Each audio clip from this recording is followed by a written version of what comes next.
Now at 6, the Joplin Police Department has tips on navigating detours following traffic issues with the bridge closure, plus the latest on recreational marijuana status on the November ballot in Missouri.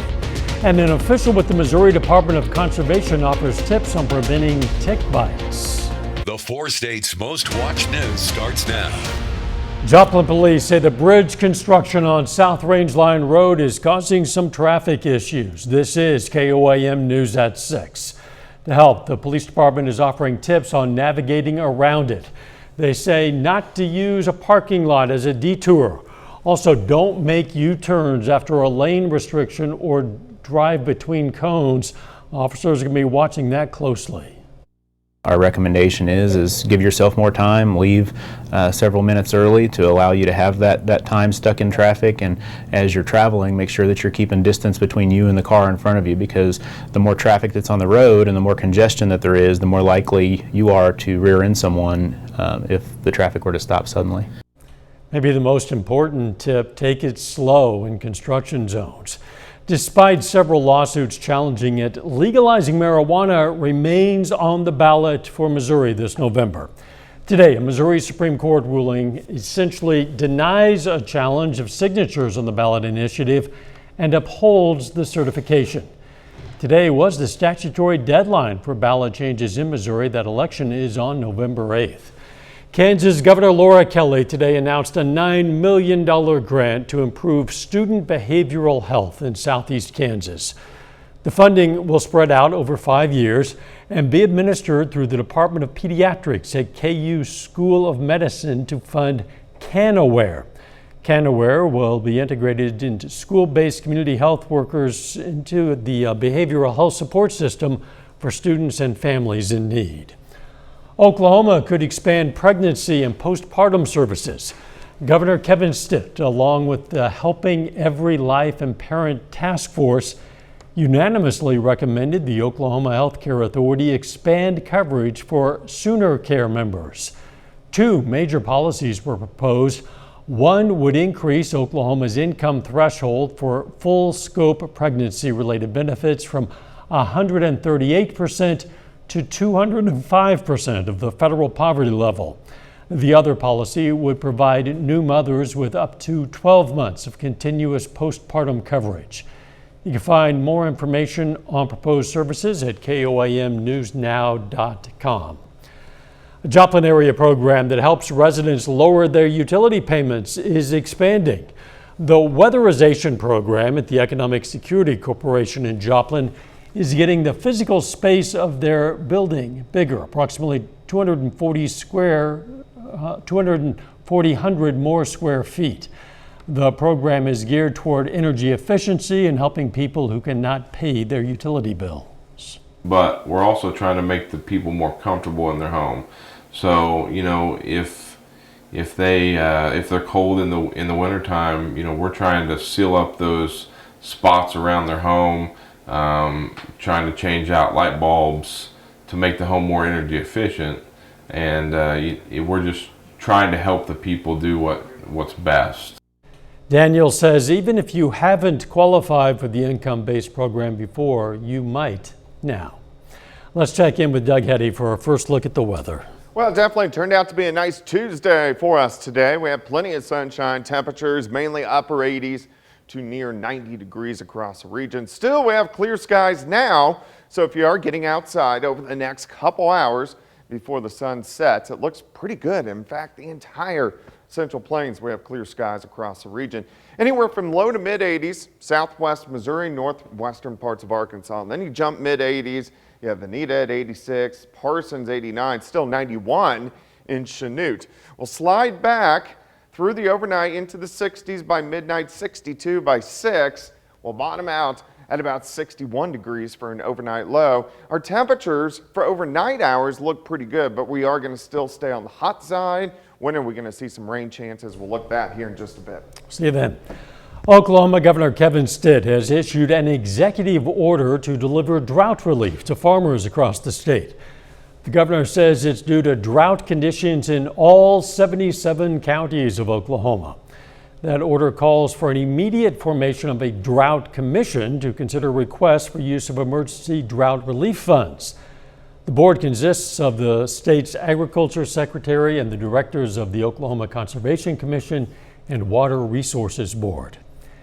Ticks are most active during the summer and fall months. KOAM's Yana Hautala talked to a Joplin conservation specialist and naturalist about tips on how to protect ourselves from tick bites.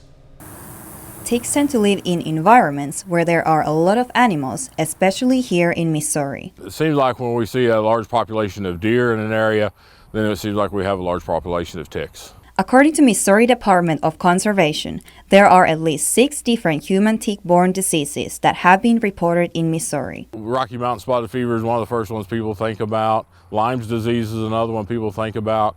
And some of those diseases we may not have here in southwest Missouri, but we have diseases that replicate that. Smith says with the research he has read, he learned these diseases can possibly still be prevented if people act quickly after noticing a tick. A tick has to stay on you for about 24 to 48 hours before they'll transmit any type of disease. With adult ticks, there also is a new group of ticks entering the environment. Seed ticks are becoming very common at this time of the year. These baby ticks are born in groups, and therefore people may find a lot of them curling up on their legs. Sometimes you need a magnifying glass to be able to see them and get them because they're so small. And a lot of times they like to find your ankles, back of your knees, your waistband, so you may have to have somebody help you. Even though the seed ticks are usually not spreading diseases, a naturalist from Wildcats Friends group agrees they are hard to notice. Those I think are the tough ones because you might think it's a mole, but usually I think the best thing is to get a flashlight and to look because they'll kind of be shiny on your skin. Jackson recommends always wearing covering clothes, especially for ankles when being in possible tick areas. Out, keep a lint roller in your car. You would be surprised at how well those lint rollers will take things off of your pants, especially ticks. In Joplin, Yana Hautala, KOAM News. According to Smith, the ticks are going to be around until the temperatures drop below freezing. The Neosho, Missouri Police Department is warning residents of a scam that's cost some victims thousands of dollars.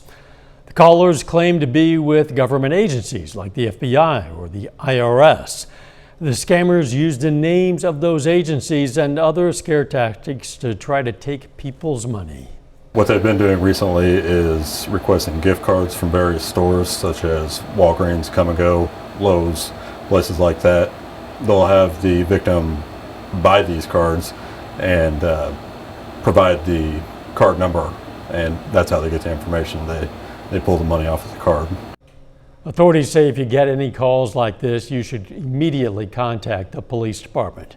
Coming up, the U.S. Army Corps of Engineers announces plans to buy Shoreline property on Beaver Lake in Arkansas. We'll have details. And later, Seneca prepares for its Week 3 showdown with the Lamar Tigers on Friday. The U.S. Corps of Engineers has announced it's now looking to possibly buy Shoreline property along Beaver Lake from willing sellers. Noah Tucker reports on the continuing study.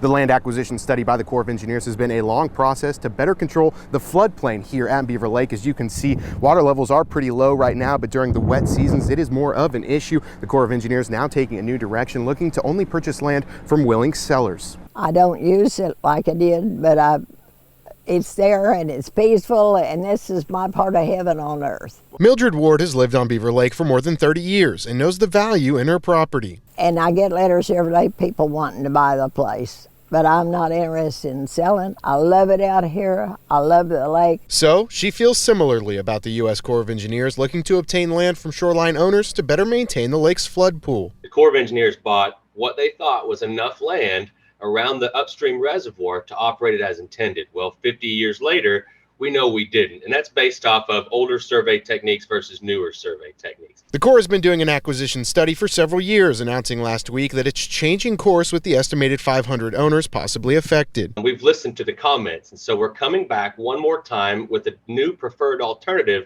for willing sellers. And what this allows us to do is notify all roughly 500 impacted landowners that they own land that is required to operate the reservoir. The government's going to do what they want to do one way or the other. The lake serves many purposes: hydropower, drinking water, but one of the most important is flood management. The Corps says it's willing to offer fair market value on areas that would help best do that and also ensure further safety for boaters. Beaver Lake did a boat carry capacity study, and there's enough boat docks and boat launch ramps and parking places around Beaver Lake right now that it's full on a holiday weekend. And if there were more access points, the lake could continue to get more traffic and become more dangerous.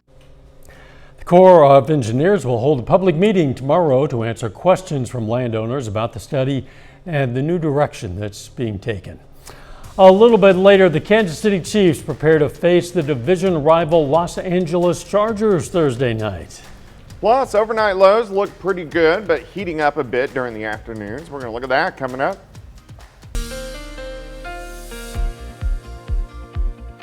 Well, it definitely turned out to be a nice day for us today. Temperatures really fantastic across the region. Upper 80s to lower 90s, but again, we didn't have much in the way of humidity. So if we don't have a lot of humidity, it doesn't feel too bad out there. Nice shot. This is our Lander Chevrolet tower cam on the southeast side of the city, looking at east and westbound traffic of I-44. All right, so far in September, we are already almost halfway through the month, which is kind of crazy. You can see all the red days.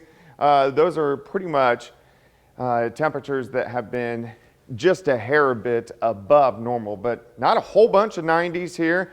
And we're not seeing triple digit heat that we had back in July and into early August. So that is all good news. 84 is where we sit in Carthage, 86 in Grove. Pittsburgh is sitting at 87 degrees, 89 in Sedan. So it's still hot. It's not terrible, but it is hot across the region. 85 in Joplin, humidity relative sitting fairly low at about 32%. Through the evening, slide back through the 80s, 70s, and then eventually down into lower 60s later on tonight. But we're going to have clear skies all night long, which is great. And that's what we are seeing right now is clear skies.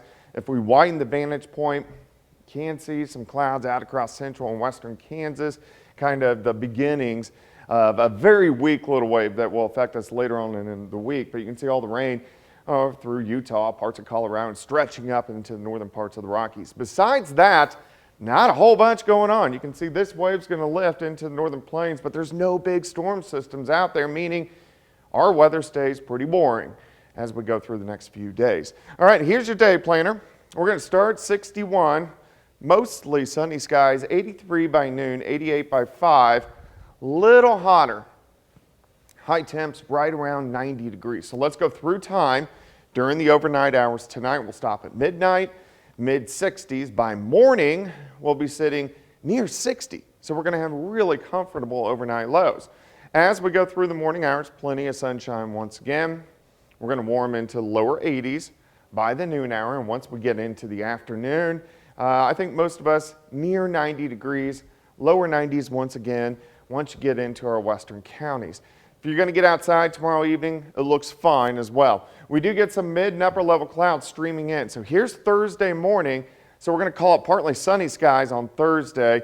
May even be mostly cloudy at times, but we're going to stay dry, and still our high temps are going to be right around 90 degrees, and then partly cloudy skies stick around all the way into Friday morning as well. Our next little weak wave, you can see some showers out to our west. This is late Friday. We may get a random shower. Most of the rain stays to our north. We'll look at Saturday. Most of the rain stays to our north, so our chances for rain as we go through the next really week are very, very low. 90 tomorrow, 89 on Thursday, 89 Friday. 91 Saturday, 92 by Sunday. We creep up a little bit, low to mid 90s by next week, but not a lot of weather action. No, pretty consistent temperatures and not much chance for rain. No, not at all. Thanks, Doug. Still ahead, the Kansas City Chiefs prepare to face the division rival Chargers on Thursday night, and a big game coming up on Friday night for the Seneca Indians. Jacob Leonard has that and more next.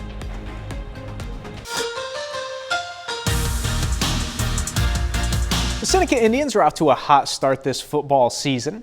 Seneca is 3-0 in their first 3 games, outscoring their opponents 151-15. Now this week, it's a big test for the Indians. They'll hit the field against Lamar on Friday. The Tigers are also undefeated, sitting at 3-0 and ranked number 1 in the state in Class 2. We caught up with the Indians today to talk about taking their shot at Lamar and getting to do it in front of their home crowd. It's a great atmosphere here every Friday night, but when you combine bringing the number 1 team in the state down and us being 3-0, it's going to be pretty cool. It's awesome. I think every Friday they always come out and support no matter what. I think having a community is probably one of the greatest things about high school football, and especially having a community like Seneca. I think this week will probably be one of the biggest games that a lot of people have been to in the past couple of years. So I'm looking forward to seeing how many people turn out and giving them a show. The Kansas City Chiefs won their season opener on Sunday, blowing out the Arizona Cardinals 44-21. Now, this week is a short week for the Chiefs. They got to turn right around, play again on Thursday, hosting the Los Angeles Chargers for their home opener. Now, the Chargers, like the Chiefs, also 1-0. Now, it is a short week. But the good news for the Chiefs is they face the Chargers twice a year, so they already know a lot about what they're going to see on Thursday night. Definitely helps for short weeks like this week that we spent some time on them in the off season, and that we kind of went over their defense and the rules of their defense and stuff like that. But you still have to jump into it. I mean, it's a short week, a few late nights, a lot of time up at the building. But you have to be prepared because they have a really good defense, and we have to go out there and execute if we want to find a way to win. The St. Louis Cardinals open a series tonight at home against the Milwaukee Brewers. Now, coming into the day, Cards are in a pretty good spot with an 8-game lead in the NL Central. Plus, Albert Pujols has a chance to get a little closer to making history. Now, Pujols has 697 career home runs with 21 games remaining this season. And he's trying to become just the 4th player ever to reach 700 career jacks. This game begins at 6:45. We'll have highlights right here tonight at 10. The Kansas City Royals also in action tonight. They're on the road for their series opener against the Minnesota Twins. That one will begin at 6:40. Chris Bubich gets the start tonight on the mound for the Royals. Now, we have plenty of good games. That Seneca-Lamar game, obviously one of the best ones. Yeah. Joplin, Webb City, Girard, Galena. We're going to have so many good games on Friday night. I'm looking forward to it. A lot of good teams going head-to-head. We'll be right back. Take time now to honor a local veteran. William Wells served in the U.S. Air Force from 1971 to 1991. The Galena, Kansas native was stationed at 17 bases and was awarded 29 medals and ribbons. And we are proud to salute Tech Sergeant William Wells, a 4-state hero. Here's a look at what's coming up on KOAM News at 9 on Fox 14. We're going to have reaction to the latest federal inflation report. Plus, the Pentagon releases more information about how Ukrainian forces have been able to quickly take back large chunks of territory and how the United Kingdom is continuing to honor the late Queen Elizabeth II. Those stories, a lot more. It's coming up tonight on KOAM News at 9 on Fox 14. Hey, this is kind of cool. Scientists in Israel, they're using 3D printing technology to create wood of sorts. Scientists at the Hebrew University of Jerusalem have developed a wood-based paste that can be 3D printed. Once the paste dries, it can be shaped. This type of printing can allow them to control how the wood's going to warp as it dries. The end result is said to be recyclable, sustainable, have the qualities of actual trees, they say. Scientists hope that in the future this new technology is going to allow manufacturers to create more complicated wooden items. Or next best thing, anyway. It's pretty remarkable. The weather's going to be kind of boring, actually, the days ahead. It is. Not much going on. Overnight lows are going to be great into lower 60s and then near 90 for the next few days. Really mainly dry. Final sports note. We're going to have more from Seneca on Facing Lamar tonight at 10. Also, episode 3 of our Pigskin podcast will be out tomorrow morning. Thanks for joining us. We'll see you right back here at 10. Let's make it a great evening.